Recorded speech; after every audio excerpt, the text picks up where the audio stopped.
Breaking news from William Rochelle. Breaking news from William Rochelle. I said, breaking news from William Rochelle. I said, breaking news from William Rochelle.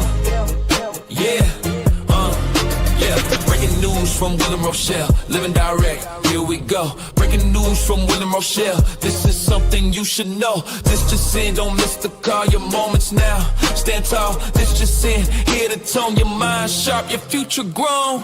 Breaking news from William Rochelle. Breaking news from William Rochelle. I said, breaking news from William Rochelle. I said, breaking news from William Rochelle. Yeah, this just in, thought of the day. Fresh new mindset coming your way. This just in, clear and bright. New perspective, new life. Breaking news from William Rochelle.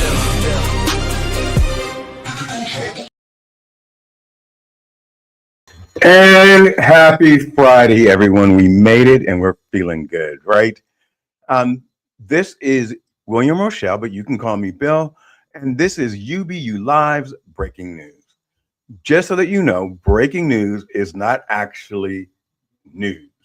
Consider it to be things in my life that I found or discovered that made a difference in my day. I am leaving the news portion to the Firebrand Project, to Aaron Parnas, to Don Lemon and all those guys that do it well. I know my lane, and my lane is about uplifting others, sharing what I found, and trying to be a positive light to everyone around me. So, some days don't follow a script, they follow a feeling. And today was one of those days. This episode starts with gratitude. And I want to thank Netta Faye, and that's Netta Faye, F-E-I. And actually, let me put that up. I thought I had added a banner, and I did not, because there are two people that I want to honor today. Netta Faye. All right. I don't know Netta. I've never met her personally. But I got a chance. She was just one of the people listed like currently live on Substack. And I said, let me check it out. And when I went on, it was not what I expected at all. And the episode was fantastic. And I want to thank Netta Faye for hosting such a phenomenal show today. I follow her work, but this is the first time joining one of her live shows. And it was honestly really great. The conversation shifted into Reiki, intuition, and energy. And I was like, I'm following that. And then something interesting happened. One of the guests on Netta's show was a woman named Jackie, or she was actually the main person. And first of all, let me go back to my daughters say I should always lead with this. My sign is Cancer. And so what that means is I am a little bit sensitive to other people's reactions. I'm also often misunderstood. And I tend not to let, even if I don't know you, I tend not to let miscommunication go past where we're at. I always like to clean it up, even if I don't know you, because I feel it's just that. If it's miscommunication, let's communicate about it. So let me kind of tell you what happened. And it's my fault, 100%. So, like I said, I've never gone to Netta's show, and I had seen Jackie's one time, and it was like 3 minutes before she was going to close. So I joined her show, and wanting to engage, she had pointed and said, "Hey guys, look." And there were like a ton of birds on her balcony. And I said, "What are those?" And what I meant to say is, are those pets, or are those wild birds? Are you feeding them? The problem was I shouldn't have said anything because she was in mid show. I probably disrupted her flow. and I'm a name that she's not familiar with. So that most likely was taken the wrong way. And for that, I apologize to Jackie. I've never forgotten that moment. I did not recognize you initially on the show, but when I did, because I was feeling her energy, I felt like she was reading to me, and I'm like, "That's the lady the woman that I kind of asked a bunch of questions while she was in the middle of the show." And she literally said in that moment, "Hey guys, I have 1 minute before I close out. Any more questions?" And then I tried to type a question, and then the show ended. I'm not sure if she blocked me or the show ended, but it is what it is. But Netta, I went to her and I said, "Hey, this occurred. I'd love for you to like explain to Jackie that I'm sorry. Um, and it was a misunderstanding, and that I found her reading to be phenomenal. I felt like she was speaking to me. So I've said it, I've released it, it's out there. Jackie, I would love to apologize to you personally. I'm apologizing to you virtually because I can't reach you. And I think what you're doing is phenomenal." Moving on. Um,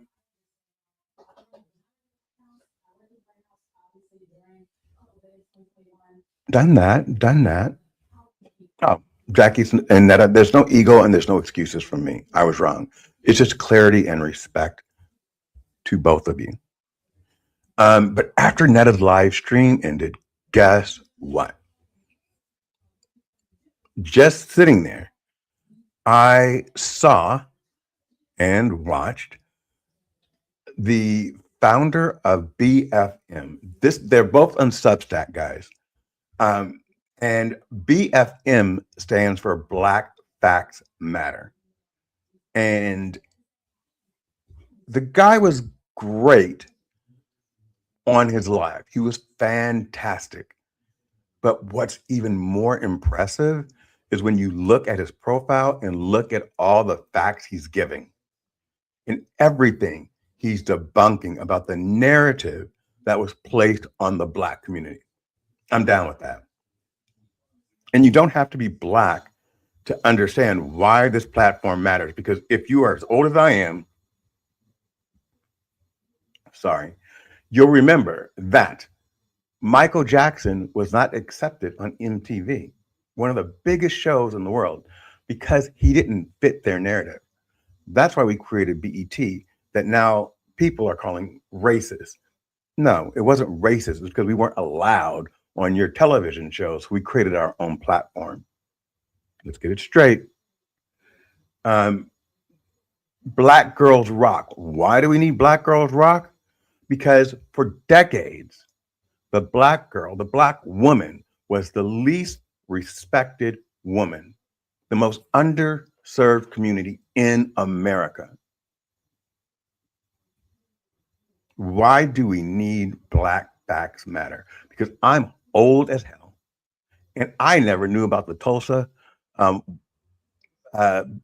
bombing, that there was ever a Black Wall Street until maybe 5 or 6 years ago. Unbelievable. The Black community, which I am part of, I am fully Black. I'm fully Black, historically, genetically, culturally, and I also understand how narratives about us have been shaped and often distorted Black history, and our history has been minimized, erased. We're seeing that right now. We're seeing an administration that wants to take this slavery out of the Black History Museum in Washington, D.C. I apologize right now because the facts don't belong to me. They belong to Black Facts Matters. And I'm not sure if it's called the Black Museum, but anyway, it's in D.C. I believe that it was started or funded through the Obama administration initially. And they want to take it out.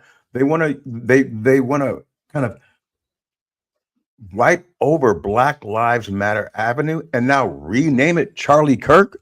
Are you freaking kidding me? And I've said this before. I said this on my civil rights show last Sunday. If you don't know your history, you're going to repeat it. If you don't know your history, you're going to repeat it. When someone's house is on fire, you go, you get a hose, and you push it down. So why do I say that? I say that because the Black man and then the Black community has been killed. I'm just going to say that, murdered, by the very people that are paid to protect our communities. The narrative is that we're the problem. The truth is, statistically, we're not. We're the victims. Why did I begin last week's show with women's rights? Because I believe, and not men's rights, by the way, I believe that women's rights are under attack. That house is on fire. So why do we say, well, men need rights too? Because men aren't on fire, technically. But Black men are. Black women are. So when you say Black Lives Matter, you can't go and say, what about white lives? You guys aren't under the same attack that we are. When I say women's rights matter, you can't come and say, well, what about men's? You guys aren't under attack. So what about you? Not in a negative way, but explain to me why we need to kind of say your life matters when you're the one. It's a group of men, not you personally, but it's men that are telling a woman what to do with her body. It's men that are making decisions about how a woman is supposed to move. It's men that are making these decisions. So we don't need a men matters. We need a women's rights matter. It's their body. It's their choice. Me too. Me too. And women and the Black and brown community suffer from the same stigma. I said this with Curtis Brooks a few weeks ago or a month ago. And I feel bad, Curtis. I was riled up and I wanted to get my point out, but it wasn't about you. I wanted to get the point that I was trying to make out so that people heard it. Why is it that when it's comfortable for people in power, that a Black man at 14, a Black child at 14 makes a bad decision, we're talking about a child, or makes no decision and is just in the wrong area, that child is called a thug. That child can be tried as a man. We saw it in the Central Park Five. Guilty or not, they're presumed guilty until proven innocent. Why is it now that we're looking into the Epstein files that a 14-year-old girl, according to Megyn Kelly, I'm not saying anything that's not factual, a 14-year-old girl is considered a woman? It's not like she was 8 or anything. But a white guy, Kyle Rittenhouse, in his mid to late 20s, maybe even early 30s, I don't remember, can have his mother drive him across state line with an AK-47 to a Black Lives Matter protest.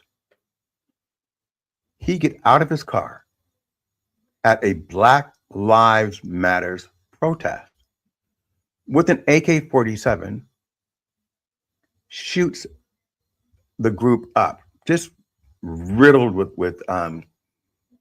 bullets. And when he's tried, they say, this poor kid, he was scared. The black community didn't try to drive to his house and go and say, we're going to fuck you up.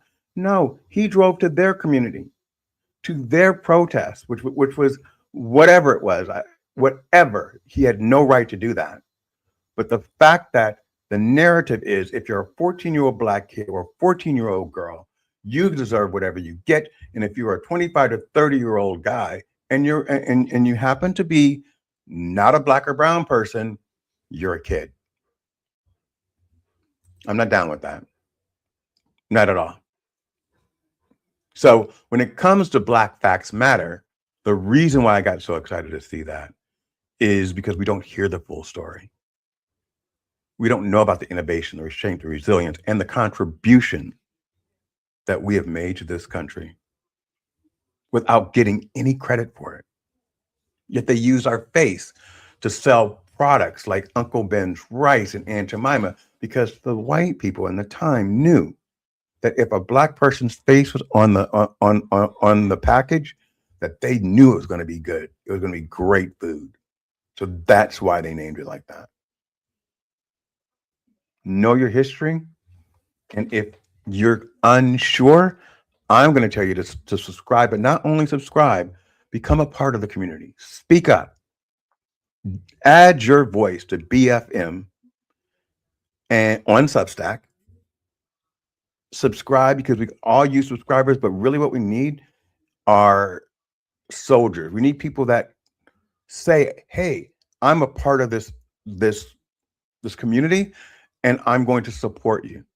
Because sometimes when you're out there spewing your stuff, you don't know who's listening and who's not. So today, I heard, I felt, and I loved what I saw that young man doing. We're fed up with being caricatures, and this platform that he has cuts right through the noise and straight to the heart of what's going on. This episode is also an announcement that on Sunday at 4 p.m. Eastern, I'm closing out the final show of UBU Live, the finale. I don't have an agenda yet. I don't have a forced programming in place. I'll set the space and let the message come through. That's the way I usually do most of my programs anyway. It's really authentic, and it's what's hitting my heart in that moment. Netta, BFM, you guys touched my heart today. I appreciate that. And right now, what's happening is I am heading to my Friday night jam, and I am late. Woohoo! I'll be over on LinkedIn right now. It started 15 minutes ago. So if you guys want to see me dance, and I'll be there. I'm going to go to Sing Your Heart Out on LinkedIn. The theme is City Pop. This is one of those shows where there's no pressure, no performance, just music and laughter and release after a heavy week. I also want to touch on the final thing, which is Aaron Gibson's, and I'm going to cover this on Sunday in depth if Kinga will join me, on the hashtag World Ceasefire Project. I'm going to speak on it more on Sunday because peace starts in moments like these. When we slow down, when we listen, when we fix what we can, when we fix what we can, when we fix what can be fixed. That's it. That's all. Thank you for listening. This is William Rochelle with Breaking News, signing off. Breaking news from William Rochelle. Breaking news from William Rochelle. I said, breaking news from William Rochelle. I said, breaking news from William Rochelle. Yeah, breaking news from William Rochelle. Living direct, here we go. Breaking news from William Rochelle. This is something you should know. This just in, don't miss the call. Your moments now, stand tall. This just in, here to tone your mind sharp, your future grown. Breaking news from William Rochelle. Breaking news from William Rochelle. I said, breaking news from William Rochelle. I said, breaking news from William Rochelle. Yeah, this just in, thought of the day. Fresh new mindset coming your way. This just in, clear and bright. New perspective, new life. Breaking news from William Rochelle.